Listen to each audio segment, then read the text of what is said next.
What's up YouTube? This is AP iPhone Help, and Apple just had their iPhone 5 announcement, and it's really awesome. They announced a lot of stuff, even stuff that I did not predict. Some stuff I did predict, well actually a lot of it I did predict. But in this video we're going to be covering the iPhone 5. Alright guys, so they announced a lot of stuff, and I'm going to be putting like pictures here along with like it has to do with what I'm announcing. But pretty much they announced a lot of stuff, and it's a lot of stuff to remember. And I can't really remember it, so I wrote it down on my iPad, and I'm just pretty much going to be reading it from Apple's website. So, actually first, the Apple iPhone 5 rose from the floor up when it was on stage, so it was actually a really cool like introduction of the iPhone 5, like, oh, it's spectacular and everything like that. And I mean, they did pretty much redo the entire iPhone as far as display goes and that kind of stuff. So let's just get into all the new specs of the iPhone 5. Okay, so as we all figured, it has the 4-inch screen. Looks exactly as the same as the leaked photos, and there's going to be photos right here or over me or whatever. It's 18% thinner and 20% lighter. The world's thinnest smartphone as of today. Now it has 5 rows of apps because of the different screen size, because it is actually a little bit wider as well as longer. iWork has been updated. Keynote pages numbers all take advantage of the new display.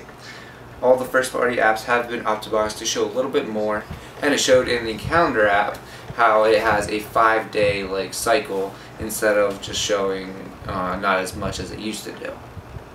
Okay, so there's 44% better color saturation, and it includes ultra-fast wireless technology with 4G LTE. It has a i6 processor, which is Apple's new processor. It's really sweet. Looks really fast. Better battery with 8 hours of 3G or LTE talk time or browsing time, and 10 hours on Wi-Fi browsing time. As far as the camera goes, it has an 8-megapixel camera with an f2.4 aperture, which is actually the exact same thing as the 4S had, except now the camera does a lot better in low light situations because of the dynamic low light mode, which evaluates nearby pictures to give up to 2 f-stops greater low light performance. This is actually really awesome that Apple did this, because I mean, we all wanted to see the camera getting upgraded, but it didn't really get upgraded as far as the megapixels, just because if you upgrade megapixels, the number of megapixels doesn't really matter, it's the quality of the megapixels. So that's what Apple did.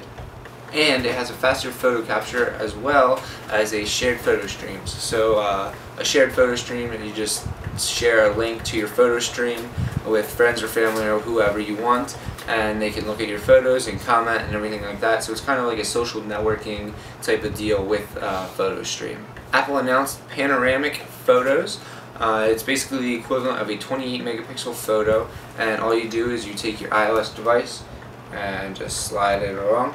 And it's only available for the iPod Touch, which I'll get in another video, and the new iPhone 5. Okay, so Apple not only upgraded the camera, but the video mode, and it still has 1080p HD video, but now it has facial recognition, and it has a better video stabilization, and the front-facing camera is now 720p backside illuminated, so you will have a lot better FaceTime quality camera.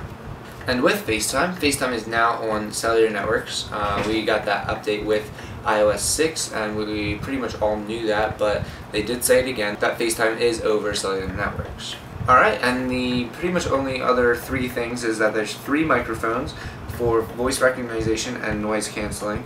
This is definitely going to help out with Siri, and it's just going to be a lot better of a phone quality call. There is a lightning connector. This is what Apple is calling their new connector, as you can see it right here.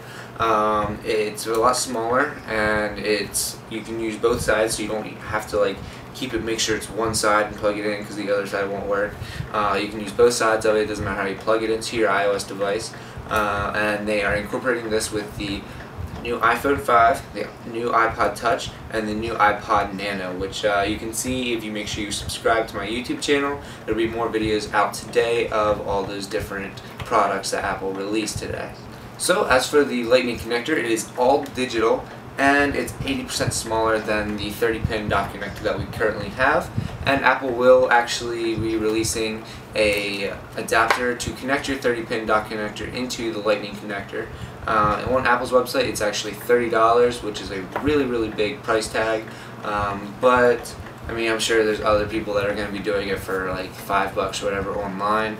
So as soon as that comes out, people will figure it out, and we'll be having a lot better of a dock connector that's cheaper, at least. Not the same quality as Apple, but still, people need cheap right about now. Alright guys, that's basically it for the iPhone 5. Make sure you are subscribed to my YouTube channel, like this video if you like the new iPhone 5, and leave comments down below. Tell me what you think about the iPhone 5. That's basically it, guys, so I'll catch you in the next video. I'm going to be posting at least 5 other videos today just because of all the new products that Apple released today. So make sure you are subscribed, and I'll catch you in the next one. Peace.